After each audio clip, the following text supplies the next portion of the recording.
إن الحمد لله نحمده ونستعينه ونستغفره ونعوذ بالله من شرور أنفسنا ومن سيئات أعمالنا. من يهده الله فلا مضل له ومن يضلل فلا هادي له، وأشهد أن لا إله إلا الله وحده لا شريك له، وأشهد أن محمدا عبده ورسوله. أما بعد فإن خير الحديث كتاب الله، وخير الهدي هدي محمد صلى الله عليه وسلم، وشر الأمور محدثاتها، وكل محدثة بدعة، وكل بدعة ضلالة، وكل ضلالة في النار. فقد قال الله تعالى في كلامه المجيد والفرقان الحميد: أعوذ بالله من الشيطان الرجيم. بسم الله الرحمن الرحيم. يسألونك عن الأنفال، قل الأنفال لله والرسول، فاتقوا الله وأصلحوا ذات بينكم، وأطيعوا الله ورسوله إن كنتم مؤمنين. إنما المؤمنون الذين إذا ذكر الله وجلت قلوبهم، وإذا تليت عليهم آياته زادتهم إيمانا وعلى ربهم يتوكلون. الذين يقيمون الصلاة ومما رزقناهم ينفقون، أولئك هم المؤمنون حقا، لهم درجات عند ربهم ومغفرة ورزق كريم. عن أبي هريرة رضي الله تعالى عنه قال: قال رسول الله صلى الله عليه وسلم: لا يزني الزاني حين يزني وهو مؤمن، ولا يشرب الخمر حين يشرب وهو مؤمن، ولا يسرق السارق حين يسرق وهو مؤمن، ولا ينتهب نهبة يرفع الناس إليه أبصارهم وهو مؤمن. رواه البخاري। চট্টগ্রাম মাদ্রাসা দারুস সুন্নাহ এর আওতায় মসজিদে জুমার খুতবার সম্মানিত মুসল্লিবৃন্দ, প্রশংসা মহান রব্বুল আলামিনের জন্য, যার অশেষ মেহেরবানিতে আজকে আমরা সুন্নাহ ভিত্তিক সহি পদ্ধতিতে জুমার সালাতের জন্য এই ছোট্ট জায়গায় একত্রিত হয়েছি।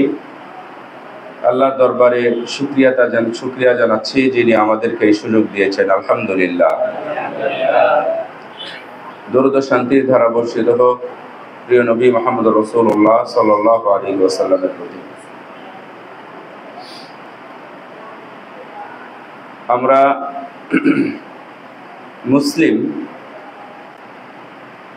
মুসলিম শব্দের অর্থ হচ্ছে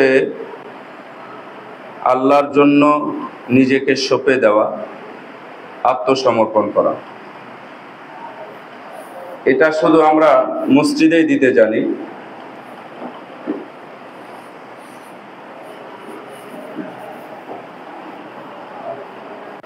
এটা আমরা মসজিদে দিই, অন্য কোথাও আমরা দিতে জানি না, দিও না।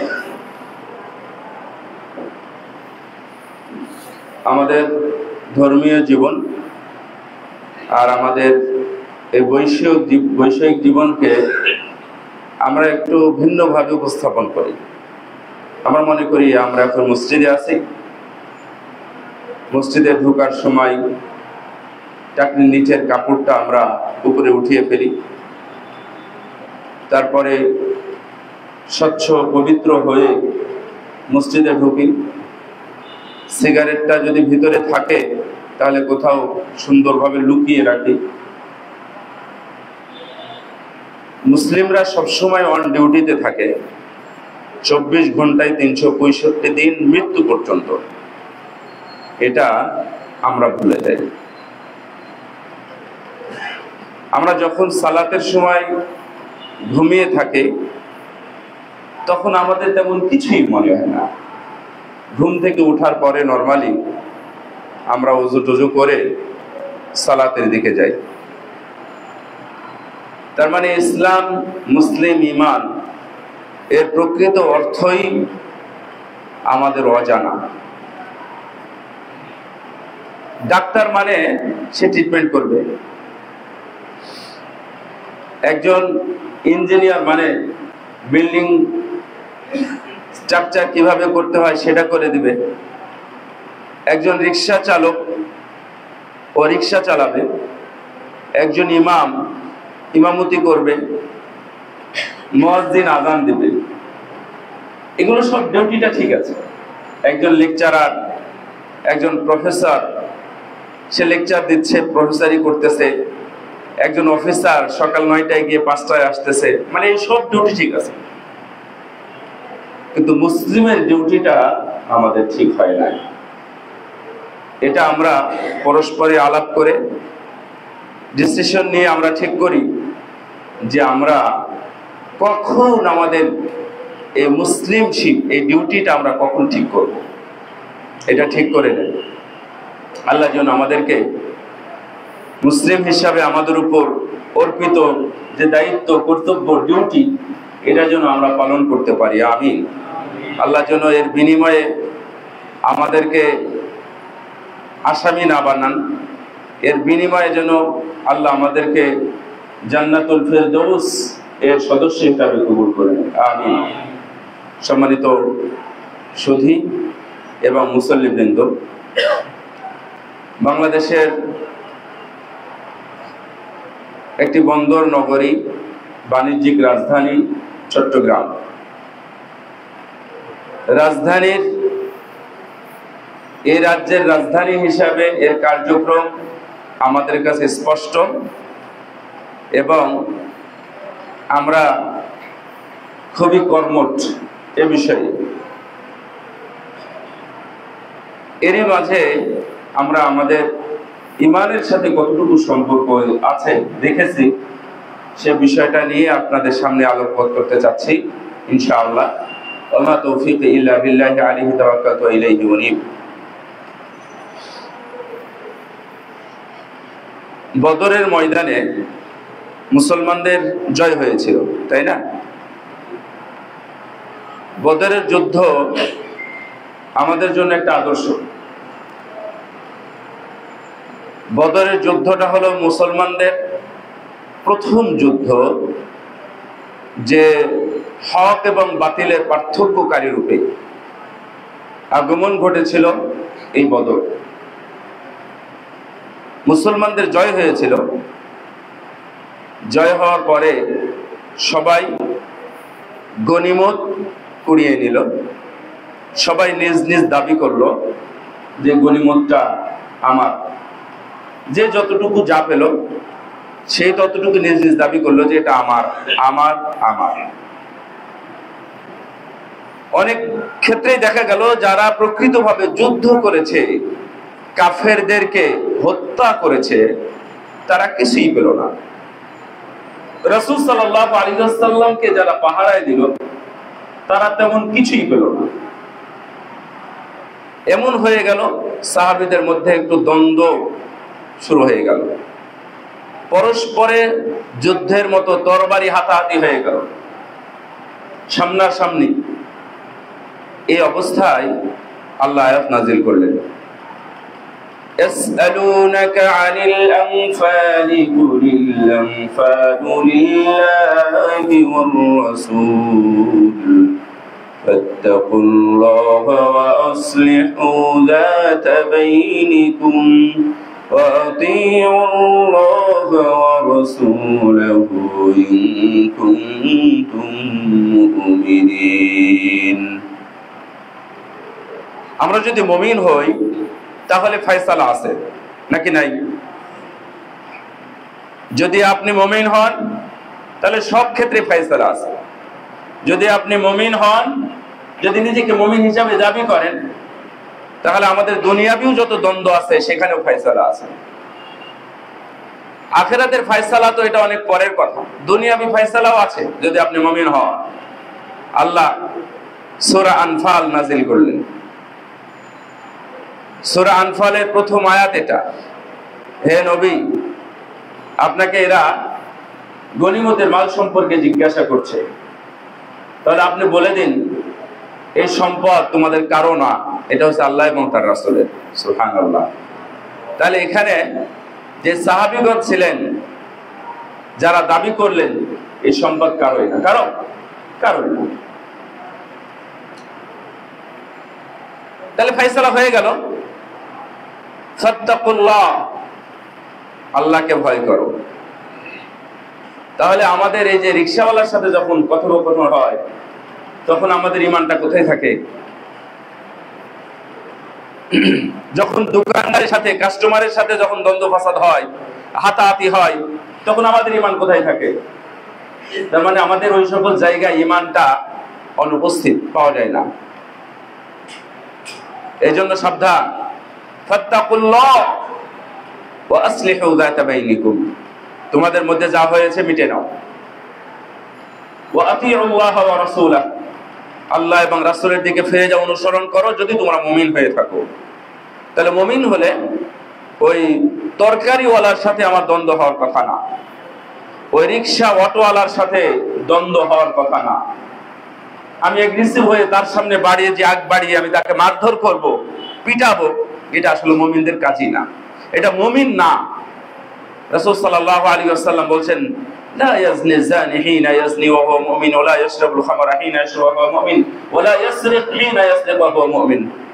মুমিনিনা ওয়া লা ইয়ানতাহিবু নুহবাতান ইয়ারফা'ু আন-নাসু ইলাইহি আবসারাহুম, কোন মানুষ যখন চুরি করে ও মুমিন না, যখন মানুষ মদ খায় তখন সে মুমিন না, যখন সে ছিনতাই করে তখন সে মুমিন না, আর যখন সে ব্যভিচার করে, ব্যভিচারে লিপ্ত থাকে, তখনও সে ঈমান থাকে না, ঈমানহীন, ঈমান শূন্য অবস্থায় থাকে। ঠিক ওই সময় যদি মৃত্যু হয় কি করবেন আপনি? ওই সময়ের মৃত্যুর কোনো গ্যারান্টি আছে যে আমি এই সময় আমার মৃত্যু হবে না? আপনি জেনায় লিপ্ত হয়ে গেছেন, আপনার ঈমানটা, ইবনে আব্বাস রাদিয়াল্লাহু তাআলা আনহু বলতেছেন, যখন মানুষ এই সকল কাজে উপস্থিত হয় ঠিক ওই সময় ছায়ার মতো, মেঘের মতো ঈমানটা তার মাথার উপর থেকে ছিন্ন হয়ে যায়। নাউযুবিল্লাহ ওয়াল ইয়াযু বিল্লাহ। আল্লাহ যেন আমাদের এই সকল অধ্যায় থেকে পরিত্রাণ দেন, আমিন। এমনকি যখন মানুষ চিন্তাই করে, যখন মানুষ রোগ মানে চোখ রাঙায়, চোখ রাঙিয়ে কথা বলুন, এটা চোখ দেখেই মানুষ ভয় পেয়ে যায়। ভেতরে আসবো যখন সে পারমিশন চায় তখন চোখ দেখে ঘুরে চলে যায়, তার মানে এখন আসা যাবে না। মানুষের দিকে চোখ তুলে ভাবে যখন তাকায় মানুষ ভয় পায়, চোখ দেখে যখন মানুষ ভয় পায়, আল্লাহ বলছেন ও মুমিন, তখন সে মুমিন নয়। তাহলে আমাদের ঈমানের ভিন্ন ভিন্ন কোনো জায়গা নয়, প্রতিটি ক্ষেত্রে, প্রতিটি স্থানে, প্রতিটা সময় আমাদের ঈমান থাকতেই হবে। হ্যাঁ, মানুষ গুনাহ করতে পারে, করতেই পারে, মানুষ হিসাবে তো গুনাহ করবেই, আমরা গুনাহ করবই। তবে গুনাহ করার পরপরই তাকে আল্লাহর কাছে তওবা করতে হবে, ক্ষমা চাইতে হবে, যেন আল্লাহ রাব্বুল আলামিন আমাকে আপনাকে তৎক্ষণাৎ ক্ষমা করে দেন। এই বিষয়টা তো মাথায় থাকতেই হবে। অর্থাৎ আপনি দেখেন যে একজন মানুষ, কয়েকদিন আগে আমরা দেখলাম ভারতে একটা জায়গায়, জানি না সে মুসলিম নাকি অমুসলিম, কিন্তু ভারতে একই সাথে জঙ্গলের মধ্যে দুইজন একত্রিত থাকা অবস্থাতেই এই যে বিজলি চমকিয়ে, যেটাকে আপনারা ঠাডা পড়া বলেন, সেটা পড়ে দুইজন একই সাথে মারাছে, মৃত্যু লাশ হয়েছিল, একটা ছেলে একটা মেয়ে, অবৈধভাবে তারা একত্রিত হয়েছিল। অনেক মানুষ আমাদের বাংলাদেশে রাঙ্গামাটিতে দুইজন এবং পেপারে ফলাও করে প্রচার করলো তাদের সম্পর্ক নাকি পবিত্র ছিল। নাউযুবিল্লাহ। একত্রিত হয়ে মারা গেছে, যাদের যখন লাশ পাওয়া গেছে দুইজনের লাশ একসাথে গলা জড়াজড়ি অবস্থায় পাওয়া গেছে। নাউযুবিল্লাহ। তাহলে এগুলো কি সাইন করে, এগুলো কি মিন করে? ওরা জেনাকারী। বাংলাদেশে গত 3 দিন আগের খবর আপনি খুঁজে পাবেন পত্রিকায়, জাতীয় পত্রিকায়, এই বরগুনা না বরিশালে কোন জায়গায় যে মদ পান করে মারা গেছে, মদ পান করে মারা গেছে। তার মানে মদগুলো খারাপ ছিল, এই জন্য মদের দোষ। কিন্তু ও যে মদ পান অবস্থায়, মাতাল অবস্থায় মারা গেছে, রাসূলুল্লাহ সাল্লাল্লাহু আলাইহি ওয়াসাল্লামের হাদিস, লা ইয়াশরাবুল খামারা হিনা ইয়াশরাবু ওয়া মুমিন, যখন মানুষ মদ পান করে তখন সে মুমিন থাকে না। তাহলে আপনি চুরি করতেছেন ব্যবসা বাণিজ্যের সময়, তখন ঈমান থাকে? ঈমান থাকে না। যখন আপনি চোখ রাঙাচ্ছেন মুসলিমের দিকে, তখন আপনার ঈমান থাকে না। যখন আপনি ডাকাতি করতেছেন, ছিনতাই করতেছেন, তখন আপনার ঈমান থাকে না। এই বিষয়গুলো আমাদের মনে রাখতে হবে। ইন্নামাল মুমিনুনা আল্লাযীনা ইযা যুকিরাল্লাহু ওয়াজিলাত কুলুবুহুম ওয়া ইযা তুলিয়াত আলাইহিম আয়াতুহু যাদাতুহুম ঈমানান ওয়া আলা রাব্বিহিম ইয়াতাওয়াক্কালুন। আপনারা একটু জায়গা নিয়ে বসেন, আপনারা এদিকে আসেন, এদিকে আসেন, বসেন। যদি জায়গা দাঁড়ানোর সময় জায়গা না হয় পিছনে চলে যাবেন। ওখানে জায়গা আছে, এখানে সামনে জায়গা আছে, জায়গাগুলো একটু ভর্তি করে নেন, পূর্ণ করে নেন। আমি ইমানের উপরে, ইমানকে জাগিয়ে রাখা, ইমানকে নবায়ন করা, ইমানকে অটুট রাখা, ঠিক রাখার জন্য আমি 8-10টা পয়েন্ট বলবো। এই পয়েন্টটা আমি আপনাদের জন্য বা আমার জন্য গুরুত্বপূর্ণ মনে করছি। প্রথমে কয়েকটা কথা বলে নিই, তা হলো যে আমাদের ঈমানটা হচ্ছে মূল জিনিস। একজন সাহাবী উসাইরিম সে কোনোদিন সালাত আদায় করে নাই, এমনকি সেজদাও দেয় নাই, একটা সেজদাও দেয় না আল্লাহর জন্য। সে কখনো দান করে নাই, সিয়াম পালন করে নাই, হজ করে নাই, যাকাত দেয় নাই, কিচ্ছু করে নাই। মারা গেছে, রাসূলুল্লাহ সাল্লাল্লাহু আলাইহি ওয়াসাল্লাম বললেন আল আন হুয়া ফিল জান্নাহ, ও জান্নাতি হয়ে গেছে। সুবহানাল্লাহ। আবু হুরায়রা রাদিয়াল্লাহু তাআলা আনহু বললেন ওয়ালা তুসাল্লিল্লাহি ফাক, ও কেমনে জান্নাতি হয়ে গেল ইয়া রাসূলুল্লাহ? আমিলা কলিলা উজিরা বিহি কাসীরা। আল্লাহ নবী জবাব দিয়ে বললেন, হ্যাঁ, ও আমল করেছে খুবই কম, ছোট্ট আমল করেছে, তাহলে ঈমান এনেছে। ঈমান আনার কারণে তার পূর্বে যত সুদি কারবার ছিল, যত ইসলাম বিদ্বেষী যত কার্যক্রম ছিল, আল্লাহ রাব্বুল আলামিন সবগুলো মিটিয়ে দিয়েছেন শুধু আমানতু এই কথা বলার কারণে। সুবহানাল্লাহ। বলেছে আমানতু বিল্লাহি ওয়া রাসূলি ওয়া কাতালতু মান নবী সাল্লাল্লাহু আলাইহি ওয়াসাল্লাম ফাআসাবতু কামা তারাউনা। আমি ঈমান এনেছি রাসূলের প্রতি, আল্লাহর প্রতি ঈমান এনেছি, তোমাদের কাউকে পাই না, আল্লাহর নবীকেও খুঁজে পাই না। কার হাতে হাত ইসলাম গ্রহণ করব? আমি একাকী ইসলাম গ্রহণ করেছি। গ্রহণ করে মনে করলাম যে না, তোমরা ইসলামের পক্ষে, আবু বকর, ওমর, উসমান, আলীর সাথে আছে, আমি এর সাথে যুদ্ধে লেগে গেলাম উহুদের ময়দানে। তারপরে উনি পড়ে আছেন, সাহাবের জিজ্ঞেস করছেন আহাদাবুন আলা কওমিকা মুরাক্বাতুন ফিল ইসলামি বাল রাকবাতুন ফিল ইসলাম, তুমি এখানে কেন পড়ে আছো? তুমি অমুসলিম, তুমি সুদখোর, তুমি ইসলামের শত্রু, এখানে কেন? তুমি কি ইসলাম গ্রহণ করেছো সত্যিই, নাকি সম্প্রদায়কে রক্ষা করার জন্য আসছো? তখন বলছে না, রাগবাতুন ফিল ইসলাম, আমি ইসলামের প্রতি আকৃষ্ট হয়েছি, ঈমান এনেছি একাকী আল্লাহর প্রতি, রাসূলের প্রতি, এবং রাসূলের পক্ষ নিয়ে আমি যুদ্ধের ময়দানে লড়েছি। তারপরে আমি এইভাবে আহত হয়ে এখানে পড়ে আছি। ফামাতা মিন ওয়াক্তিহি, কথাগুলো বলতে বলতে মারা গেলেন। রাসূল সাল্লাল্লাহু আলাইহি ওয়াসাল্লামের কাছে এর ফয়সালার জন্য গেলেন, ইয়া রাসূলুল্লাহ, লাশটা কি করব? আল্লাহর নবী বললেন, তোমরা লাশ কি করবে জিজ্ঞাসা করো, আল আন হুয়া ফিল জান্নাহ, সে জান্নাতি হয়ে গেছে। সুবহানাল্লাহ। আপনি কি মনে করেন এটা ঈমান? কিচ্ছু করে নাই। আমি দারুল হুদা ইসলামী কমপ্লেক্স, আমি ওখানকার দায়িত্বশীল প্রিন্সিপাল। আমি একদিন মসজিদে ঢুকলাম, ঢোকার পরে দেখলাম এক ভদ্রলোক বসে আছে, জোহরের সালাতের আজান বা নামাজ হচ্ছে, মানে জোহরের সালাতে জামাত হচ্ছে। শুরু করার পরে আমি ঢুকেছি, লম্বা কাতার, অনেকগুলো মানুষ, বেশ কয়েক কাতার হয়েছে। তো আমি বললাম যে আপনি এখানে বসে কেন? আপনি কে? আমি বলেছি আপনি কে? তো ভদ্রলোক দাঁড়িয়ে, 30-33 বছর বয়স হবে। তো আমি বললাম যে আপনি এখানে কেন? তখন উনি দাঁড়িয়ে বললেন যে আমি ডক্টর মুজাফফর বিন মুহসিনের কাছে আসছি। আচ্ছা আচ্ছা, ঠিক আছে, আপনি বসেন। তো আমি বসতেই বললাম, আমি বললাম না সালাত আদায় করেন অথবা ওযু করে আসেন, কারণ ওর ইচ্ছা হলো যে ওনার হাতে হাত রেখে হিন্দু থেকে আজকে ইসলাম গ্রহণ করবে, মুসলিম হবে, তার মানে সে তখনও ইসলাম গ্রহণ করে নাই। একটা জিনিস দেখেন, ও মুসলিম এখনো হয় নাই, এজন্য ওখানে বসে থাকার তার নৈতিক অধিকার আছে। ও যদি মুসলিম হয়, ও যদি ঈমান আনে, কালিমা শাহাদাত পাঠ করে, ওর কি বসে থাকার কোনো সুযোগ আছে? বসে থাকলে কি নেকি হবে নাকি গুনাহ হবে? তাহলে গুনাহ হবে। তাহলে ঈমান কোন জিনিস দেখেন, ঈমান কোন জিনিস? ঈমান তাকে বাধ্য করে মসজিদে আসতে। এটা তার স্বেচ্ছায় পাঠ নয়, আসলেও পারে নাও আসলে পারে, এটা নয়। ওর জন্য ফরজ, ওর জন্য ইসলামের রুকুন, ঈমানের রুকুন, এটা সালাত ওকে আদায় করতেই হবে, না হলে হবে না। এই জন্য আমরা শুধু ঈমান এনেছি, আমরা শুধু মুমিন, কিন্তু এই ঈমানকে জাগানোর জন্য, এই ঈমানকে তাজা করার জন্য, ঈমানকে নবায়ন করার জন্য আমাদের ন্যূনতম যে কিছু করা উচিত, করতে হয়, এই বিষয়গুলো আমাদের অনেকেরই জানা নেই। এজন্য আমি কয়েকটি বিষয় আপনাদের সামনে পয়েন্ট আকারে উপস্থাপন করব, মনে রাখার চেষ্টা করবেন ইনশাআল্লাহ। ওমা তৌফিক ইল্লা বিল্লাহ। এক নাম্বার, আপনাদের ঈমানকে যদি জাগাতে চান, তাহলে এক নাম্বার হলো মাআরিফাতুল্লাহি আযজা ওয়া জাল বিআসমাইহিল হুসনা ওয়া সিফাতিহিল উলা। আল্লাহর গুণবাচক নাম দিয়ে মহান আল্লাহকে চেনা এবং জানা।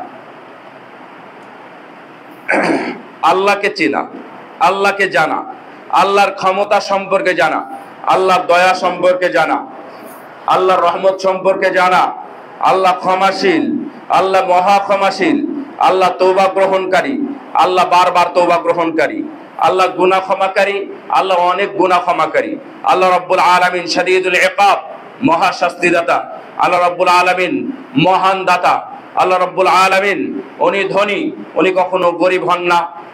পৃথিবীতে যত ধনী আছে সকল ধনীদের মালিক হলেন মহান আল্লাহ।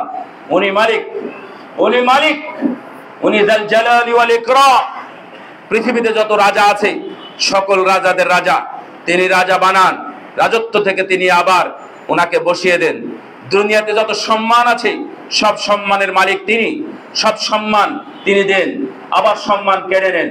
তার মানে এই চট্টগ্রামের একজন যদি মেয়র থাকে, একজন যদি মালিক থাকে, তাহলে আপনি তাকে যেমন বিশ্বাস করেন, আল্লাহকে ততটুকু আমরা বিশ্বাস করতে পারি না। আমরা মনে করি এই মেয়র আমার বাড়িঘর উচ্ছেদ করতে পারে, এই মেয়র আমাকে জেল খাটাতে পারে, এই মেয়র আমাকে ক্ষুধার মধ্যে রাখতে পারে, এই মেয়র আমাকে বাড়ি গাড়ি টাকা পয়সা সবকিছু দিতে পারে, এই মেয়র আমার মেয়েকে ভালো জায়গায় বিবাহ দিতে পারে, এই মেয়র আমার ছেলেকে কোন ফকিন্নির ঘরে জোরপূর্বক ঢুকিয়ে দিতে পারে। এগুলো যেমন আমাদের বিশ্বাস আছে, মহান আল্লাহর প্রতি আমাদের তেমন বিশ্বাস নেই।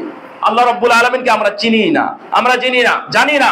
ওমা কদারুল্লাহ হাক্কা কদরিহি ওয়াল আরদু জামিআ কবদাতুহু ইয়াওমাল কিয়ামা ওয়াস সামাওয়াতু মাতউইয়াতুম বিয়ামিনি সুবহানাহু ওয়া তাআলা আম্মা ইউশরিকুন। তারা আল্লাহর মর্যাদা দেয় নাই, তারা আল্লাহকে চিনে নাই। হাক্কা কদরিহি, যেমন চেনা উচিত, যেমন মর্যাদা দেওয়া উচিত, তারা তেমন চিনে নাই। অথচ আল্লাহ রাব্বুল আলামিন এই পুরো পৃথিবীকে, পুরো জমিনকে এক হাতে মুষ্টিবদ্ধ করে নেবেন এবং পুরো আসমানকে আরেক হাতে মুষ্টিবদ্ধ করে নিয়ে বলবেন, আইনাল জাব্বার, আইনাল মুতাকাব্বির, আনাল মালিক। কোথায় রে, কোথায় রাজাধীরা, রাজারা, বাদশারা, প্রতাপশালীরা, কোথায় দুনিয়ার ফাসাদ সৃষ্টিকারীরা, কোথায় আল্লাহদ্রোহী, কোথায় টাকাওয়ালা পয়সাওয়ালা, কোথায় কারা অহংকারীরা? আনাল মালিক, আমি হলাম আজকের একচ্ছত্র মালিক। আপনি একটু খেয়াল করেন, মহান আল্লাহর দুই আঙ্গুলের মধ্যে পৃথিবীতে যত প্রাণী আছে, আমি এবং আপনি সহ যত মানুষ আছে এবং জিন আছে, প্রাণীকুল আছে, সবার রূহ, সবার প্রাণী মহান আল্লাহর দুই আঙ্গুলের নিচে আছে। আল্লাহ রাব্বুল আলামিন চাইলেই উনি যদি টিপে দেন, উনি যদি নড়াচড়া করেন, উনি যদি ঝাঁকুনি দেন, তাহলে পুরো পৃথিবীর যত মানুষ নয়, শুধু যত প্রাণী আছে সব প্রাণীগুলো নিমিষে ধ্বংস হয়ে যেতে পারে। আল্লাহ রাব্বুল আলামিন সেটা করেন না। আল্লাহ রাব্বুল আলামিন আমহিলহুম রুয়াইদা, আমহিলহুম রুয়াইদা, ও সুযোগ দাও, সুযোগ দাও, কাফেরদের সুযোগ দাও। আজকে যারা ফজরের সালাত আদায় করে নাই, আল্লাহ রাব্বুল আলামিন চাইলে তাদের সবাইকে নিমিষে ধ্বংস করে দিতে পারতেন। আল্লাহ অপেক্ষায় আছেন জোহর পড়ে কিনা, আল্লাহ অপেক্ষায় আছেন আসর পড়ে কিনা, আল্লাহ অপেক্ষায় আছেন এশা পড়ে কিনা। আবার আজকের দিনে চলে গেল না, আগামীকালকে হয়তো বা পড়বে। আল্লাহ রাব্বুল আলামিন এভাবে সুযোগ দিচ্ছেন, দিতেই আছেন, এইভাবেই সুযোগ দেন মহান আল্লাহ রাব্বুল আলামিন। তারপরেও আমাদের হুঁশ ফিরে না। এই জন্য আল্লাহ রাব্বুল আলামিনের ক্ষমতা। আলী ইবনে আবি তালিব রাদিয়াল্লাহু তাআলা আনহু বলতেছেন, আল খাউফু মিনাল জালিল ওয়াল আমালু বিত তানসিল ওয়াল কনাআতু বিল কলিলি ওয়াল ইসতিদাদু লিয়াউমির রাহিল। আল্লাহকে ভয় করা, আল্লাহকে জানা, আল্লাহকে চেনা মানে আল্লাহর ক্ষমতাকে ভয় করা, আল্লাহর মহাশক্তিকে ভয় করা। আল্লাহ রাব্বুল আলামিন কত জাতিকে ধ্বংস করে দিয়েছেন, আল্লাহ রাব্বুল আলামিন কত জাতিকে নিমিষে মাটির তলে পিষে দিয়েছেন, আল্লাহ রাব্বুল আলামিন কত জাতিকে উল্টায় দিয়েছেন। যেইভাবে আমরা আছি এই পুরো চট্টগ্রাম শহরটা উল্টে যাবে, এর নিচে যা আছে সেগুলো মানুষ দেখতে পাবে, অর্থাৎ আমরা সবাই তলে পড়ে যাব, এমনটাও হয়েছে। আল্লাহ রাব্বুল আলামিন কত জাতির এই চোখগুলোকে নাই করে দিয়েছেন, আল্লাহ রাব্বুল আলামিন কত জাতিকে সরে খবিশে বানরে পরিণত করে দিয়েছেন। এই মানুষই বানর হয়ে গেছে, এই মানুষই আবার খবিশ হয়ে গেছে। আল্লাহ এমনটা অনেক জাতিকে শাস্তি দিয়ে ধ্বংস করে দিয়েছেন। তাহলে আল্লাহর ক্ষমতা কি খর্ব হয়ে গেছে? তাহলে এই আল্লাহকে আমরা চিনি না। আমরা শুধু জানি আল্লাহ হলো সর্বত্র বিরাজমান, আল্লাহ নিরাকার সত্তা, তাকে দেখা যায় না, দেখা যাবে না। এই ধরনের এই যে আকীদা ভ্রষ্ট কথা নিয়ে আমরা বসবাস করতেছি, সম্মানিত উপস্থিতি, এই জন্য ঈমানটা আমাদের বেশি প্রয়োজন। রাসূল সাল্লাল্লাহু আলাইহি ওয়াসাল্লাম বলেন, মান শাহিদা লা ইলাহা ইল্লাল্লাহ ওয়া আন্না মুহাম্মাদুর রাসূলুল্লাহ ওয়া আন্না মুহাম্মাদুর রাসূলুল্লাহ ওয়া আন্না ঈসা আবদুল্লাহ ওয়া রাসূলুহু ওয়া কালিমাতুহু আলকাহা ইলা মারইয়াম রূহাম মিনহু ওয়াল জান্নাতু হাক্কুন ওয়ান নারু হাক্কুন। সহিহ বুখারী হাদিস। আবু আদম সাহাবী রাদিয়াল্লাহু তাআলা আনহু থেকে বর্ণিত, রাসূল সাল্লাল্লাহু আলাইহি ওয়াসাল্লাম বলেন, কেউ যদি সাক্ষী দেয় আল্লাহ ছাড়া সত্য কোনো মাবুদ নাই, কেউ যদি সাক্ষী দেয় মুহাম্মদ সাল্লাল্লাহু আলাইহি ওয়াসাল্লাম আল্লাহর বান্দা এবং রাসূল, কেউ যদি সাক্ষী দেয় ঈসা আলাইহিস সালাম আল্লাহর বান্দা এবং রাসূল, বাবা ছাড়া মায়ের মাধ্যমে দুনিয়াতে আল্লাহর বিশেষ প্রক্রিয়ায় দুনিয়াতে এসেছিলেন, এখনো জীবিত আছেন, উনি আবার দুনিয়াতে আসবেন, এটা যারা বিশ্বাস করে, যারা বিশ্বাস করে জান্নাত আছে, যারা বিশ্বাস করে জাহান্নাম আছে, এই পাঁচটা বিষয় যদি সাক্ষ্য দেয়, যেটা যদি বিশ্বাস করে, রাসূল সাল্লাল্লাহু আলাইহি ওয়াসাল্লাম বলেন, আদখালাহুল্লাহুল জান্নাত আলা মা কানা মিনাল আমাল। ওর আমল যেমনই যতটুকু হোক না কেন, ওর আমল যেমনই বা যতটুকু হোক না কেন, মহান আল্লাহ তাকে জান্নাতে ঢুকিয়ে দিবেন। সুবহানাল্লাহ। এটা বিশ্বাস, এটা ঈমান, এটা আপনার ভিতরে থাকতে হবে। কতদূর কি হলো না হলো, আমি কি পেলাম না পেলাম, এটা আপনি পরে রাখেন। আমরা তো পিছনে পড়ে আছি আর একজনের পিছনে। কে কিভাবে দাওয়াত দিচ্ছে, কে কিভাবে দাওয়াতি কাজ করতেছে, কে কিভাবে কথা বললো, কে কিভাবে কটু কথা বললো। আরে তুমি কি করো? তোমার ঈমান কতটুকু আছে? তোমার আল্লাহ ভরসা কতটুকু আছে? আয়াতের মধ্যে আছে 2 নম্বর আয়াতের পরে, ইন্নামাল মুমিনুনা আল্লাযীনা ইযা যুকিরাল্লাহ ওয়াজিলাত কুলুবুহুম ওয়া ইযা তুলিয়াত আলাইহিম আয়াতুহু যাদাতুহুম ঈমানান ওয়া আলা রাব্বিহিম ইয়াতাওয়াক্কালুন। আল্লাহ রাব্বুল আলামিন বলেন, ঈমানদার তারাই, মুমিন তারাই, যখন তাদের সামনে আলোচনা করা হয় তখন তাদের ঈমান বৃদ্ধি পায়, তখন তাদের অন্তরটা কেঁপে ওঠে, যখন তাদের সামনে তেলাওয়াত করা হয় তখন তাদের ঈমান বৃদ্ধি পায়, এবং তারা সর্বদাই সর্বত্রই আল্লাহর উপর ভরসা করে। ভরসা কার উপর? ভরসা কার উপর? সর্বদাই, সব সময়, সবখানে, সব সময়। কোনো সময় নাই আমার সামনে এখন বিশাল বড় পাহাড় যে কোনো সময় পড়ে যাবে, কোনোভাবে সেই পাহাড়কে আমি রক্ষা করতে পারবো না। আল্লাহর উপর ভরসা করেন। পাহাড়কে থামানোর মালিককে? এই বিশাল পৃথিবী, এই বিশাল আসমানকে ধরে রেখেছেন কে? কোন খুঁটি আছে? কোনো খুঁটি নাই। এই খুঁটিহীন আসমানকে যদি মহান আল্লাহ এইভাবে ধরে রাখতে পারেন, তাহলে এই ছোট্ট পাথর আল্লাহর সৃষ্টি, এই আপনি যত নিচু করতে পারেন, যত অনু করতে পারেন, একটা সরিষাকে যদি কয়েকশো কোটি ভাগে বিভক্ত করতে পারেন একটা সরিষাকে, তার চাইতে ছোট জিনিস আল্লাহর কাছে হলেন ওই ছোট্ট পাহাড়টা বা ছোট্ট পাথরটা। তাহলে এই পাহাড়টাকে আল্লাহ রাব্বুল আলামিন নিমিষেই থামিয়ে দিতে পারেন। কেন? আল্লাহর উপর ভরসা আপনার কমে যায় কেন? এই জন্য 1 নম্বর পথ হলো আল্লাহ রাব্বুল আলামিনকে চেনা। আল্লাহ রাব্বুল আলামিনকে চেনে, ইন্নামা ইয়াখশাল্লাহা মিন ইবাদিহিল উলামা।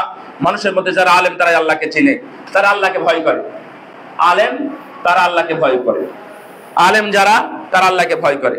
এখন প্রশ্ন হলো, আমরা কে? আমরা তো আলেম না, আমরা কি আল্লাহকে ভয় করি না? ভয় করেন? সবাই ভয় করেন তো। তার মানে এর অর্থ হলো, ইবনে রাজব আল হাম্বলী রাহিমাহুল্লাহ, বাবু ইলমে সালাফ ওয়া ইলমুল খালাফ, বাবু ইলমে সালাফি আলা ইলমিল খালাফ, এই একটা বই আছে। এই বইয়ের মধ্যে তিনি সুন্দরভাবে ব্যাখ্যা করেছেন, ইন্নামা ইয়াখশাল্লাহা মিন ইবাদিহিল উলামা। এই আয়াতে ব্যাখ্যা করেছেন এইভাবে, যদি কেউ আল্লাহকে চিনে তাহলে এই ক্ষেত্রে তারা সবাই আলেম। আলেম মানে যত অর্থ আছে তার মধ্যে একটা হলো আরিফ বিল্লাহ। আমাদের মধ্যে অনেকের নামও আছে আরিফ বিল্লাহ, আর নাই আমি চিনি আরিফ বিল্লাহ ভাইকে। তাহলে আরিফ বিল্লাহ মানে হচ্ছে যিনি আল্লাহকে চেনেন, তার মানে ও আলেম। আল্লাহকে যদি আপনি চিনতে পারেন তাহলে আপনাকে মাদ্রাসায় পড়ার দরকার নেই। আল্লাহ রাব্বুল আলামিনকে আমরা কি কতটুকু চিনি? আমরা নিরাশ হয়ে যাই, হতাশ হয়ে যাই, মনে হয় আল্লাহ ক্ষমা করবেন না। কিন্তু আল্লাহ রাব্বুল আলামিনের একটা নাম আছে তাওয়াব, মানে কি? তওবা। আপনারা কেউ বলতে পারেন একবারে প্রকৃত অর্থ, স্পেশাল অর্থ কি তাওয়াব মানে? তওবা কবুলকারী, এটা কখনোই ভুল নয়, এটা ঠিক। কিন্তু তাওয়াব এটা হচ্ছে ইসমে ফাইল মুবালাগার সিগা। তো ইসমে ফাইল মুবালাগার সিগা হিসাবে এর অর্থটা মুবালাগা হবে, তাই না? ইসমে ফাইল মুবালাগার সিগা হবে। তো মুবালাগার সিগা মানে মুবালাগার অর্থ হবে তাওয়াব মানে তওবা কবুলকারী, এটা হচ্ছে নরমাল অর্থ। মুবালাগার অর্থ হচ্ছে আল্লাহ বারবার তওবা গ্রহণকারী। সুবহানাল্লাহ। তাহলে তওবা কি আল্লাহ একবার গ্রহণ করে? হ্যাঁ, আল্লাহ গফফার, তার মানে উনি ক্ষমাশীল। গফুর মানে ক্ষমাশীল। দুইটার মধ্যে তফাৎ কি? গফুর মানে যিনি প্রতিশোধ নিতে পারেন আবার ক্ষমা করে দেন, তিনি হলেন গফুর। গফফার মানে যিনি ক্ষমা করেন একাধিকবার, অনেক পাপ। একটা পাপ, একটা মালিক কয়টা পাপ ক্ষমা করে? একটা, দুইটা, তিনটা, তারপরে আর করে কোন? আপনারা তো এখানে মানে শিল্প এলাকা, এখানে মানে সারিকা আছে, ওখানে কি বলে এগুলো, সারিকাকে ফ্যাক্টরি বা কোম্পানি এগুলো আছে না? তো অথবা যে শিল্প অঞ্চলে যেগুলো থাকে, যাই হোক কারখানা, এগুলো আছে যে মালিক যদি কোনো কারণে একজন কর্মচারীকে ক্ষমা করে, একবার, দুইবার, তিনবার ক্ষমা করে, একই কারণে ও কি তিনবার বেশি ক্ষমা করে? না, তা ক্ষমা করতে চায় না। কিন্তু আল্লাহ রাব্বুল আলামিন গফফার। তাহলে এগুলো আপনি কখন জানবেন? আল্লাহ কারিম। কারিম মানে কি কে জানে? হ্যাঁ, কারিম মানে হচ্ছে মহান দাতা। একবার খুলে দেখবেন আপনারা, আল্লাহর নাম কয়টা? শুধু 99টা, আরো অনেক আছে। তো এই যে 99টা নামের ক্ষেত্রে যেটা কথা আছে, এই 99টা নাম যে মান হাফিজাহা ওয়া আহসাহা, যে মুখস্থ করবে এবং সংরক্ষণ করবে। সংরক্ষণ কি? এটা আমি কি আমার ঘরের মধ্যে লিখে সংরক্ষণ করব নাকি অন্তরে? তার মানে অর্থগুলো জানা। আর রহমান, আর রহমানুদ দুনিয়া, আর রহিম ফিল আখিরাহ, এটা আপনাকে জানতে হবে। আল্লাহ রাব্বুল আলামিন রহমান এবং রহিম দুইটার অর্থ একই। তাহলে কেন আল্লাহ দুইটা ব্যবহার করলেন? আল্লাহ কারীম, আল্লাহ হলো মুগনি, আল্লাহ মুতি, আল্লাহ দেন, আল্লাহ ধনী, আল্লাহ গনি। তাহলে এইগুলোর অর্থ কিছুটা হলেও আমাদের জানা উচিত, তাহলে না হলে আল্লাহ রাব্বুল আলামিনকে আমরা চিনতে পারবো না। এই জন্য আমরা না চিনেই বলি আল্লাহ নিরাকার, আমরা না চিনেই বলি আল্লাহ সর্বত্র বিরাজমান।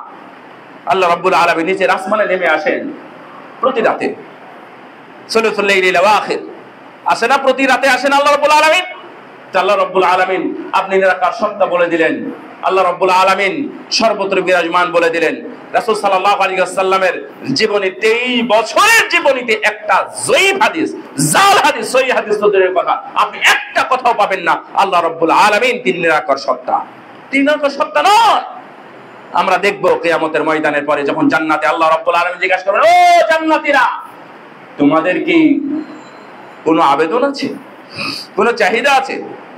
জান্নাতীরা আগে বলবে, আল্লাহ ওই যে দাউ দাউ করে জ্বলতেছে আগুন, ওই আগুন থেকে তুমি আমাদের রক্ষা করেছো, এর চাইতে বড় আর কি হতে পারে?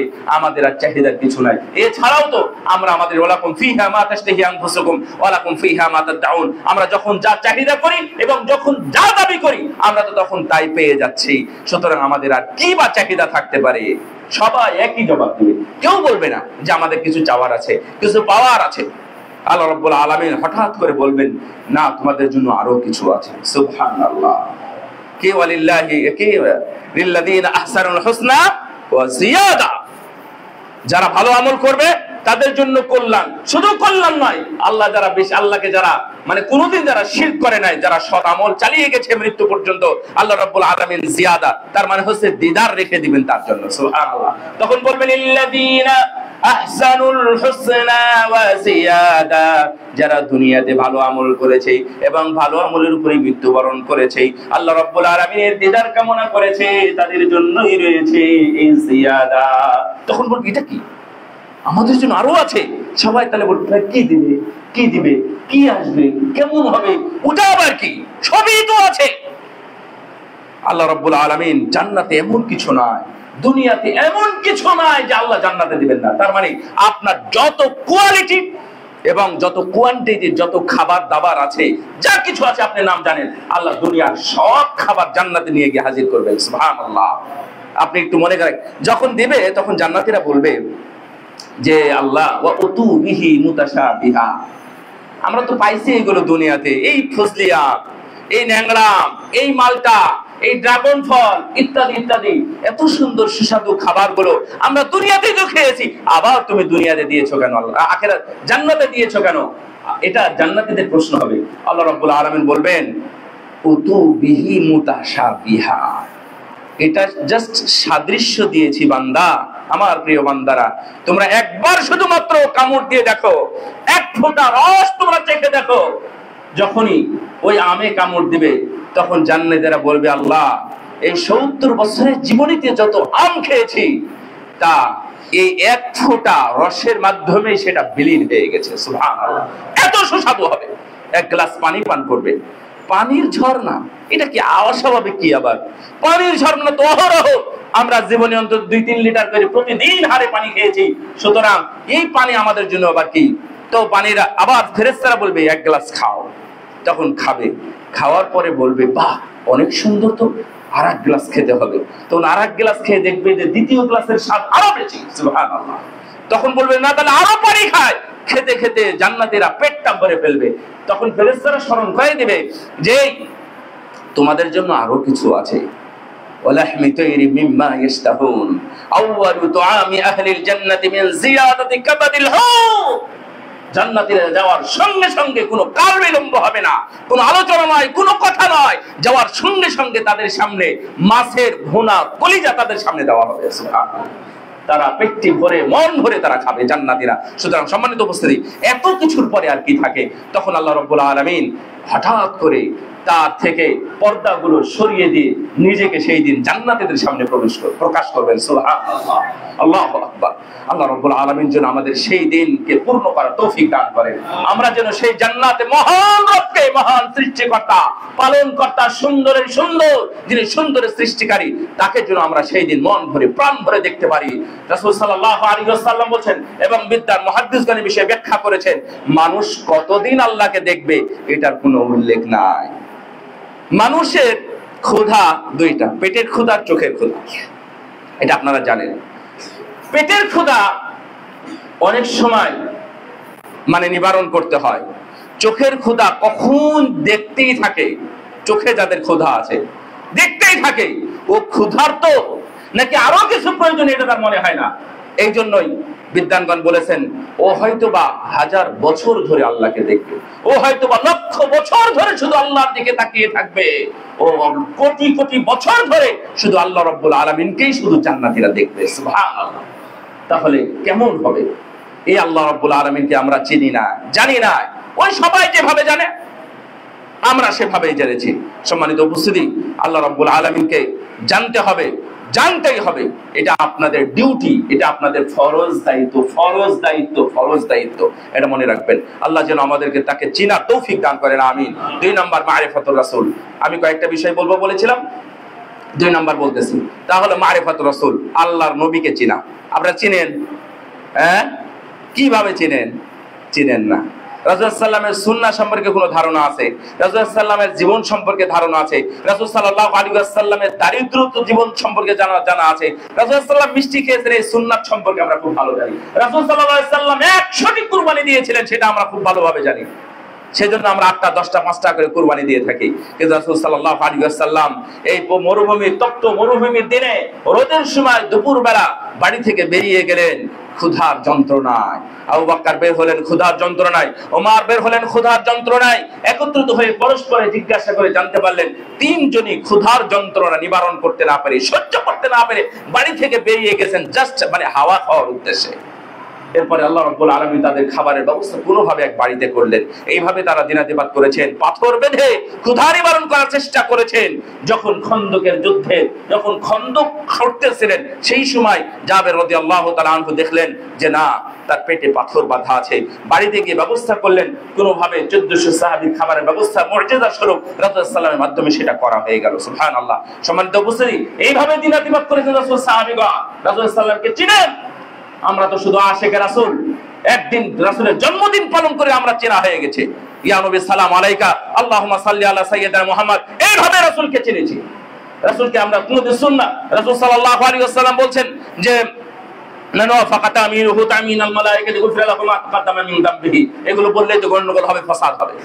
রাসূল সাল্লাল্লাহু আলাইহি ওয়াসাল্লাম বলে গেলেন, এটা রাসূলের মুখের বাণী, এটা কওলি হাদিস। আপনি দেখেন সহিহ বুখারী হাদিস, সহিহ বুখারী, মুসলিম, আবু দাউদ, নাসাঈ, তিরমিজি সহ সব হাদিসে সব মুহাদ্দিসগণ নিয়ে এসেছিলেন। এই বিষয়ে কোনো কালাম নাই, কোনো কথা নেই।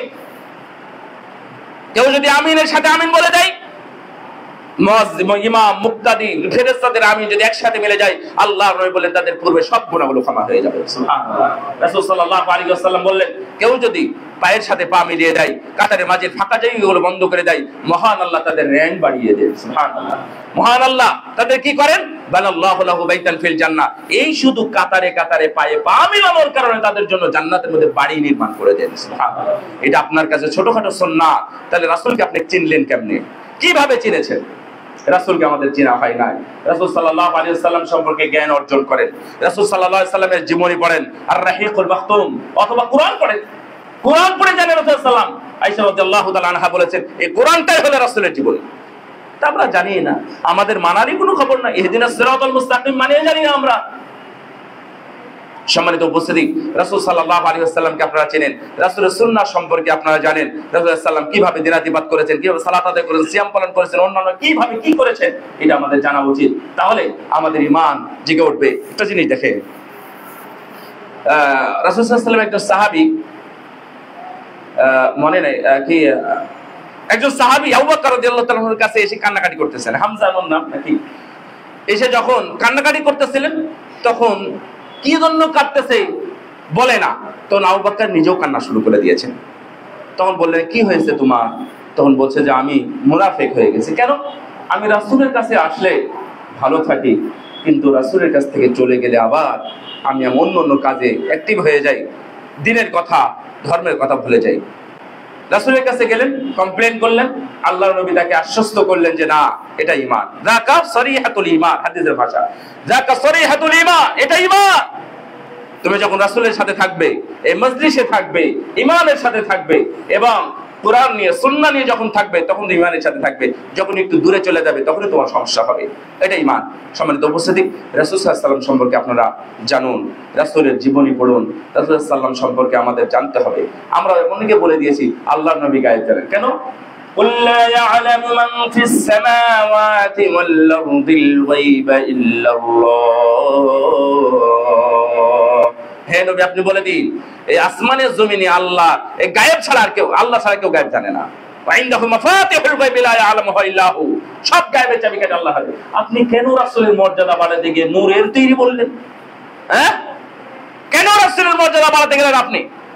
রাসূল সাল্লাল্লাহু আলাইহি ওয়াসাল্লাম বলেছেন, লা তাতরুদুনি, খবরদার, কামা ইয়াতরুদুন নাসারা। এই ইহুদি নাসারারা যেভাবে বাড়াবাড়ি করেছে, তোমরা খবরদার আমার ব্যাপারে বাড়াবাড়ি করো না। আল্লাহর নবীর কবরের সামনে খবরদার বারবার যেও না। ওখানে যাও, জিয়ারত করে চলে আসো, খালাস। ওখানে আর কিছু নেই, কোনো চাওয়া পাওয়ার কিছু নেই, কোনো টাকা পয়সা নেই। বাইজিদ বুস্তামের মাজার অথবা শাহজালাল শাহপারার মাজারে গিয়ে আমরা টাকা পয়সা সহ ডলার, এমনকি অনেকে গোল্ড পর্যন্ত দিয়ে চলে আসে। নাউযুবিল্লাহি মিন যালিক। অথচ রাসূলের কবরে কেউ কিচ্ছু দিয়ে আসে না। অনেকদিন আগে দেলাওয়ার হোসেন সাইদি আমাদের রাজশাহী গিয়ে বলেছিলেন, রাসূলের কবরে যদি কিছু দেওয়ার থাকতো, মানে রাজশাহীর মানুষ বেশি আহলুল হাদিস, ওনার বক্তব্যটা জাস্ট এই কোয়ালিটিরই থাকতো, যদি বেশি কিছু দেওয়ার থাকতো, তাহলে উম্মতে মুহাম্মাদি টাকা পয়সা নয়, তাদের কলিজা ছেড়ে রাসূলের কবরে দিয়ে আসতো। তাই তো দিয়ে আসতো। আজকে আমরা সেগুলো দেওয়া শুরু করেছি। রাসূলকে ওইভাবে ভালোবাসেন। সম্মানিত উপস্থিতি, সুন্নাতের মাধ্যমে, রাসূলকে জানার মাধ্যমে, রাসূলের আদর্শ মানার মাধ্যমে আমরা বলি যে অমুকের আদর্শে জীবন করি, অমুকের আদর্শে জীবন করি। কয়েকদিন আগে বললো শেখ মুজিবের আদর্শে মানুষ জীবন করা শেষ করে দিয়েছে। কেউ আবার জিয়ার আদর্শে জীবন করবে, কেউ মওদুদীর আদর্শে জীবন করবে। নো, তোমরা রাসূলের আদর্শে জীবন করো। একটাই কথা মুসলমানদের, অন্য কোনো কথা নয়। রাসূলের আদর্শে জীবন গড়ুন। একটাই আদর্শ হবে মুসলমানদের, অন্য কোনো আদর্শ নাই। এটার জন্য মাথায় থাকে। আল্লাহ আমাদেরকে তৌফিক দান করুন, আমিন। 3 নাম্বার, তালাবুল ইলমি শারঈ। আপনাদের ঈমানকে ঠিক রাখার জন্য শারঈ জ্ঞান অর্জন করতে হবে, করতেই হবে। এটা ফরজ, এটা ফরজ। আপনি এখন বলবেন তাহলে আমি এখন মাদ্রাসায় ভর্তি হব। কেন মাদ্রাসায় ভর্তি হবে? আপনি বইপত্র গ্রহণ করেন, সহিহ বুখারীর হাদিস কেনেন, কোরআনের তরজমা কেনেন, সূরা ফাতিহার অর্থটা আগে জানেন, সূরা ইখলাসের অর্থ আগে জানেন, সূরা ইখলাসের মধ্যে কি আছে এটাও আপনাকে জানতে হবে। এমনিতেই আপনি একবার পড়বেন, পুরো কোরআনের 3 ভাগ এর 1 ভাগ পড়ার সওয়াব আপনি পেয়ে যাবেন। সুবহানাল্লাহ। তাহলে কেন? এর মধ্যে কি আছে জানেন? কুল ইয়া আইয়ুহাল কাফিরুন আপনি একবার পড়বেন সূরাটা, কোরআনের 4 ভাগের 1 ভাগ পড়ার আপনি সওয়াব পেয়ে যাবেন। এটা কি এমনিতেই? তাহলে অর্থ পড়েন, ব্যাখ্যা পড়েন, শানে নজুল পড়েন, ঘটনা পড়েন। সুম্মা লা তুসালুনা ইয়াওমাইদিন আনিন নাঈম, এই আয়াতটার অর্থ কি, কেমন, এটা দেখেন। রাসূল সাল্লাল্লাহু আলাইহি ওয়াসাল্লাম আমাদেরকে অনেক কিছু বলে গেছেন। আমরা জ্ঞান অর্জন করতেই চাই না, অর্জন করতে হবে ভাই, জানতেই হবে।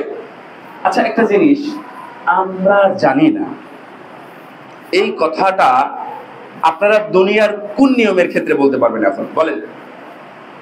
সুদ খাওয়া পাপ, জানি না। কেউ আছেন? ঘুষ খাওয়া পাপ, জেনা করা হারাম, মহিলাদের দিকে তাকানো হারাম, আমরা জানি না। কেউ আছেন এমন? তাহলে আল্লাহর সামনে কেমনে বলবেন? আল্লাহর সামনে বলার অপশন আছে? অপশন নাই। তাই বলছেন যে লাউ কানাল জাহালাতু মা'যুরুন ওয়া মাকবুলুন লাকানাল জাহালাতু আফদালু মিনাল ইলম। ইমাম শাফিঈ রাহিমাহুল্লাহর বক্তব্য কামা قال, এরকমই বলেছেন। ইমাম শাফিঈ বলতেছেন আল্লাহর সামনে আমি জানি না, এইটা বলার যদি কোনো পয়েন্ট অপশন থাকতো, এমসিকিউ থাকতো, তাহলে মানুষ জানার চাইতে না জানাকে বেশি প্রাধান্য দিত। বুঝেন নাই কথা? আমি জানি না এটা বললে যদি পার পাওয়া যেত। আপনি কোম্পানিতে চাকরি করেন, আপনি একটা অনিয়ম করেছেন, আপনাকে মুখোমুখি হতে হবে, তাই না? মুখোমুখি হতে হবে, আপনাকে পানিশমেন্ট নিতে হবে, না হলে আপনাকে করা হবে, ফায়ার করে দেওয়া হবে, আপনি আউট করে দেওয়া হবে। আপনি বলবেন মালিক আমি এটা জানতাম না, আপনার কথা গ্রহণ হবে? হ্যাঁ, ফাঁসি দেওয়া হচ্ছে আপনাকে, এই অপরাধে আপনার ফাঁসি। তখন বলবে যে হুজুর বা আদালত, মহামান্য আদালত, এটার কারণে যে মানুষের ফাঁসি হয় এটা আমি জানতাম না। তাহলে কি আদালত আপনাকে ছাড়বে? তাহলে এটা বুঝেন না কেন? আপনাকে জ্ঞান অর্জন করতেই হবে। আপনি বাংলা জানেন, অঙ্ক, গণিত, ইতিহাস, ভূগোল, অর্থনীতি সহ দুনিয়ার সব কিছু অর্জন করেছেন বিসিএস ক্যাডার হতে গিয়ে, শুধুমাত্র কুরআনই জানেন না। আপনার লজ্জা হওয়া উচিত, অবশ্যই লজ্জা হওয়া উচিত। আজকে এই ধরনের প্রতিষ্ঠান গড়ে উঠেছে, এই প্রতিষ্ঠানের সাথে আপনাদের তেমন কোনো সম্পৃক্ততা দেখা যায় না, পাওয়া যায় না। এগুলো মানে নীরবে কান্নাকাটি করে এই ধরনের প্রতিষ্ঠানগুলো। একটা প্রতিষ্ঠানে আজকে প্রতিষ্ঠানে ছাত্র পরীক্ষা দিচ্ছে কত, প্রায় 23-24 লক্ষ ছাত্রদের পরীক্ষা দিচ্ছে। ওর মধ্যে খুঁজে দেখেন কয়টা মাদ্রাসা ছেলে আছে? 1 থেকে 1.5 লাখ হবে। তাহলে দুনিয়ার এগুলো মুসলমান না বাংলাদেশি? এরা মুসলমান না? এরা কি পড়ে? তাহলে সব দুনিয়াবি পড়াশোনা। তালাবুল ইলমি শারঈ, ঈমানকে জাগানোর জন্য আপনি আপনার সন্তানকে পড়াতে হবে। যদি না পড়েন, কিয়ামতের দিন আপনি একা একা হেঁটে হেঁটে জান্নাতে যাবেন, পিছন থেকে আপনার সন্তানগুলো টেনে হেসে জাহান্নামের মধ্যে ঢুকিয়ে দিবে। খেয়াল করে রাখবেন। এই জন্য আপনাকে অর্জন করতে হবে, আপনার সন্তানগুলোকে এগুলো জানাতে হবে। ভাইরা আমার, সম্মানিত উপস্থিতি, আমি কয়েকটা পয়েন্ট বলতে চেয়েছিলাম, খুব সংক্ষেপে জাস্ট পয়েন্টগুলো বলি, অন্য কিছু না বলি। 4 নাম্বার, আল্লাহর সৃষ্টি সম্পর্কে ভাবনা। আমাদের তো এই ভাবনাই নাই। আল্লাহ বলেছেন আফালা ইয়ানজুরুনা ইলাল ইবিলি কাইফা খুলিকাত ওয়া ইলাস সামাই কাইফা রুফিআত ওয়া ইলাল জিবালি কাইফা নুসিবাত ওয়া ইলাল আরদি কাইফা সুতিহাত। তোমরা তাকাও ওই উটের দিকে, তোমরা তাকাও আসমানের দিকে, কিভাবে ওটা খাড়া করা হয়েছে, কিভাবে উটকে সৃষ্টি করা হয়েছে। উটকে কাছে থেকে দেখেছেন তো আপনারা? না দেখাছেন, অনেকে দেখার কথা, অনেক কাছে থেকে একটু দেখবেন। আমরা দেখেছি অনেকবার, একবার উঠে দেখবেন উট আসলে কত বড় প্রাণী। এটা আপনার অনেক সময় হিসাবের বাহিরে। আমরা ছবি ভিডিও দেখে আমরা অনেকটা এটা ফিলিংসে নিয়ে আসতে পারি না। ভাইরা আমার, আল্লাহর সৃষ্টি সম্পর্কে ভালো, আল্লাযীনা ইয়াযকুরুনাল্লাহা কিয়ামা ওয়া কুরুদান ওয়া আলা জুনুবিহিম ওয়া ইয়াতাফাক্কারুনা ফী খালকিস সামাওয়াতি ওয়াল আরদ। আল্লাহর আসমান জমিন সৃষ্টি সম্পর্কে যারা ভাবে এরা মুমিন। আল্লাহ তখন এরা বলে রব্বানা মা খালাকতা হাদা বাতিলান সুবহানাক ফাকিনা আযাবান নার। আল্লাহ রাব্বুল আলামিন এগুলো আমাদেরকে শিখিয়ে দিচ্ছেন। এগুলো ভাবার পরে বলতেছে, হে আমাদের রব, তুমি তো কোনো কিছু বৃথা সৃষ্টি করো না। এই মশাকে আল্লাহ বৃথা সৃষ্টি করেছে। মশার কারণে এই পৃথিবীতে অন্তত আমি মনে করি অন্তত 50 কোটি মানুষের রুজির ব্যবস্থা হয়েছে এই মশার কারণে। তাই হয় নাই? খেয়াল করে দেখেন, হয়ে যাবে। তাহলে আল্লাহ কোনো কিছু বৃথা সৃষ্টি করেন না। এমনি ক্ষেত্রে সৃষ্টি করবেন কেন আল্লাহ?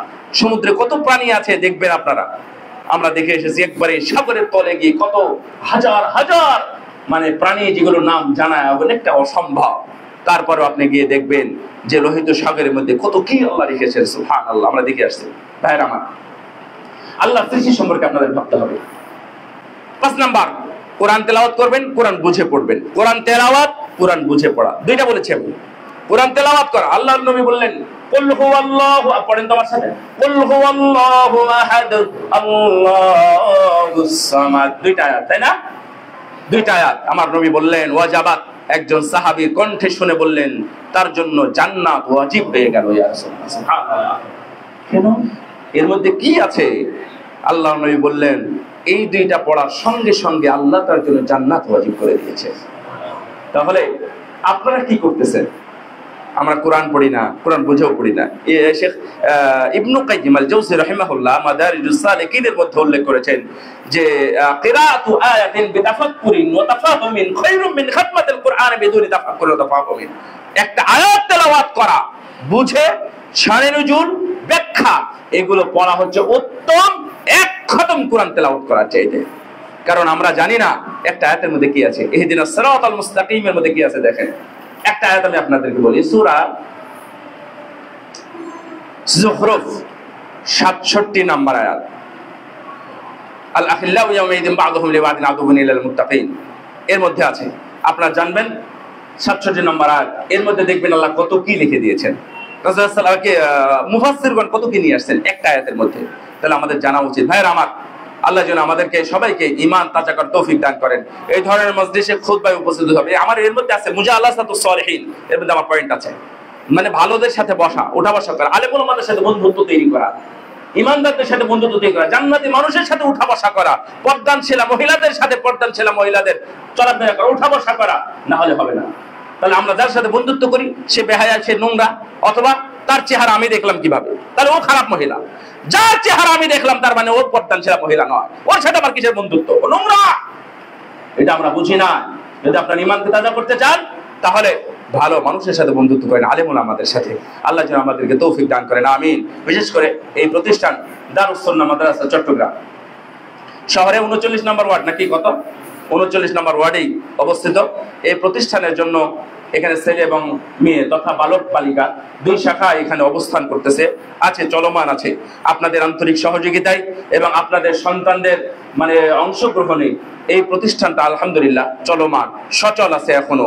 এই প্রতিষ্ঠানকে আমি যে ওয়াজগুলো, যে বক্তব্যগুলো দিয়েছি, এগুলোকে সচল করার জন্য, এগুলোকে প্রতিষ্ঠা করার জন্য আপনার সন্তানকে মাদ্রাসায় পড়তে হবে, আপনার সন্তানকে কুরআন এবং সুন্নাহর একজন আলেম তৈরি করতে হবে, আরেফ বিল্লাহ তৈরি করতে হবে, আল্লাহকে চেনা, রাসূলকে চেনার একজন মানুষ তৈরি করতে হবে। তৈরি করার জন্য স্কুল, কলেজ, ওই বিশ্ববিদ্যালয়ে গিয়ে আল্লাহকে চিনবে, বিসিএস করার হয়ে আল্লাহকে চিনবে, এটা আমি বিশ্বাস করি নাই। এসি, ওসি হোক, ওই ডিসি হোক, এসপি হোক, আর ইওনো হোক আর টিওনো হোক, যেই হোক না কেন, দেখবেন অনেক বড় পদধারী হয়ে গেছে, ও হয়তোবা একদিন সচিব হয়ে গেছে, প্রেসিডেন্ট হয়ে গেছে, ও আল্লাহকে চেনে না, ভালো করে ওযু করতে জানে না, ভালো করে সিজদা দিতে জানে না, তাহলে ও আল্লাহর কাছে শিক্ষিত নয়। আল্লাহর কাছে শিক্ষিত সেই যে আল্লাহকে ভালোভাবে চিনে, রাসূলকে চিনে, 2 রাকাত সুন্দরভাবে একবারে নির্ভুলভাবে সালাত আদায় করতে পারে, আল্লাহর কাছে সে শিক্ষিত। ইন্নামা ইয়াখশাল্লাহ মিন ইবাদিল উলামা, এই আয়াতের আলোকে সেও একজন আলেম। এইজন্য আমি আপনাদের অনুরোধ করব, এই দারুস সুন্নাহ মাদ্রাসার সাথে সম্পৃক্ত হয়ে আল্লাহ রাব্বুল আলামিন যেন আপনাদের সবাইকে এর সাথে সম্পৃক্ত হয়ে কাজ করার তৌফিক দান করেন। এই প্রতিষ্ঠানকে সমৃদ্ধ করার জন্য, সচল করার জন্য এবং মজবুত করার জন্য আপনাদের মানসিক এবং অর্থনৈতিক, আপনাদের পরামর্শ ইত্যাদি ভিত্তিতে আপনাদের অংশগ্রহণ যথেষ্ট প্রয়োজন। আপনাদের আর্থিক, যদি এখানে গরিব ফকির এতিমরা বসবাস করে, তাহলে আপনাদের সাদাকা, আপনাদের যাকাত ইত্যাদি দিয়ে প্রতিষ্ঠানকে সমৃদ্ধ করুন। আল্লাহ রাব্বুল আলামিন আমাদেরকে সেই কল্যাণকর কাজে অংশগ্রহণ করার তৌফিক দান করুন, আমিন। ওয়া আখিরু দাওয়ানা আলহামদুলিল্লাহি রাব্বিল আলামিন। আকুলু মা তাসমাউন।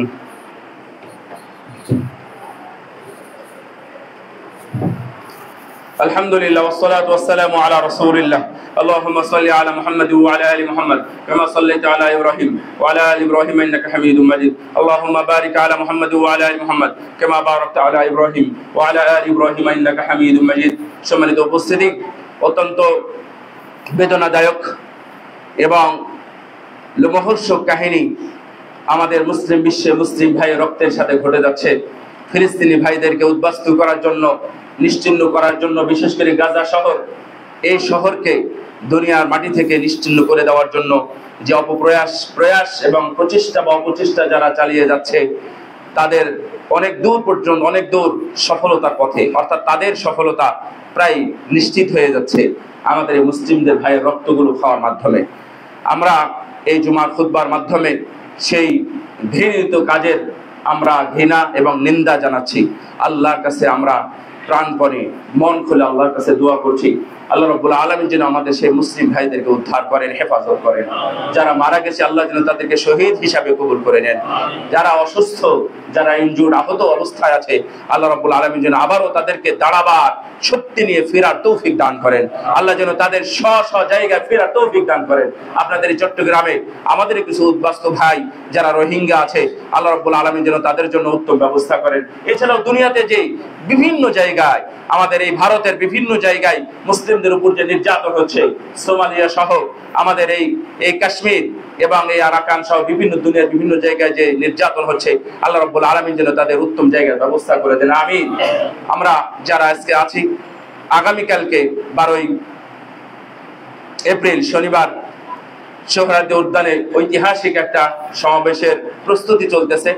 দল মত নির্বিশেষে সবাই নিজ নিজ জায়গা থেকে, বিশেষ করে ঢাকা বা ঢাকার আশেপাশে যারা আছেন, তারা যদি পারেন তারা সেখানে গিয়ে অংশগ্রহণ করবেন। আমরা সেখানে অংশগ্রহণ করার চেষ্টা করছি ইনশাআল্লাহ। আরো জন সাথে নিয়ে আপনারা সেখানে থাকার এবং সেখান থেকে প্রতিবাদ করার চেষ্টা করবেন। যদিও এই ক্ষেত্রে একটু ছোট্ট কথা বলে দিই, আলেমুলামাদের মধ্যে এই বিষয়ে কিছু কথা আছে, তার মধ্যেও পরিবেশ বা প্রেক্ষাপটের আলোকে ভিন্ন ভিন্ন দেশ থেকে যেই দেশে যেই ধরনের যেইভাবে প্রতিবাদ করার সিস্টেম বা সরকারিভাবে রাষ্ট্রীয়ভাবে চালু আছে, সেইভাবে যদি কেউ প্রতিবাদ করে তাহলে, এবং সরকার যদি নিষেধ না করে, তাহলে এই ধরনের প্রতিবাদ করা যায়, একত্রিত হওয়া যায়, জমায়েত হওয়া যায়। আল্লাহ রাব্বুল আলামিন আমাদের যে কোনো ধরনের কল্যাণকর কাজে অংশগ্রহণ করার তৌফিক দান করেন। আমাদের সেই মুসলিম ফিলিস্তিন ভাইদেরকে আল্লাহ রাব্বুল আলামিন যেন হেফাজত করেন, আমিন। আল্লাহুম্মা আইজ্জিল ইসলাম ওয়াল মুসলিমিন, আল্লাহুম্মা আইজ্জিল ইসলাম ওয়াল মুসলিমিন, ওয়াগফিরিল কাফারাত ওয়াল ইয়াহুদ ওয়ান নাসারা ওয়াল মুশরিকিন, আল্লাহুম্মা আনসুর মান নাসারা দীন মুহাম্মাদিন সাল্লাল্লাহু আলাইহি ওয়াসাল্লাম ওয়া লা তাজআলনা মিনহুম, ওয়াগফির মান খাযালা দীন মুহাম্মাদিন সাল্লাল্লাহু আলাইহি ওয়াসাল্লাম ওয়া লা তাজআলনা মিনহুম, আল্লাহুম্মা আইয়িদিল ইসলাম ওয়াল মুসলিমিন, আল্লাহুম্মা আনসুরিল ইসলাম ওয়াল মুসলিমিন, আল্লাহুম্মা ইহফিজিল ইসলাম ওয়াল মুসলিমিন, আল্লাহুম্মা আশহিদ তাআতাকা আলাল কুফফার والمشركين واليهود والنصارى يا رب العالمين. ربنا فاغفر لنا ذنوبنا وكفر عنا سيئاتنا وتوفنا مع الابرار. اللهم اغفر لهم وارحمهم. اللهم اجعل في قلوبنا نصرا وايمانا. اللهم تقبل صلاتنا وصيامنا وتلاوتنا وصالح سائر عملنا يا ربنا يا ذا الجلال والاكرام يا اكرم الاكرمين. اللهم اجعلنا من التوابين واجعلنا من المستغفرين واجعلنا من المغفورين واجعلنا من جنة الفردوس الأعلى يا رب العالمين. اللهم أخزمهم، اللهم أهدمهم، اللهم اشدد وطأتك على الإيمان، اللهم اشدد وطأتك على الكفار، اللهم اشدد وطأتك على الكفار واليهود والنصارى والمشركين. ربنا تقبل منا إنك أنت السميع العليم. وصلى الله على نبينا محمد وعلى آله وصحبه أجمعين.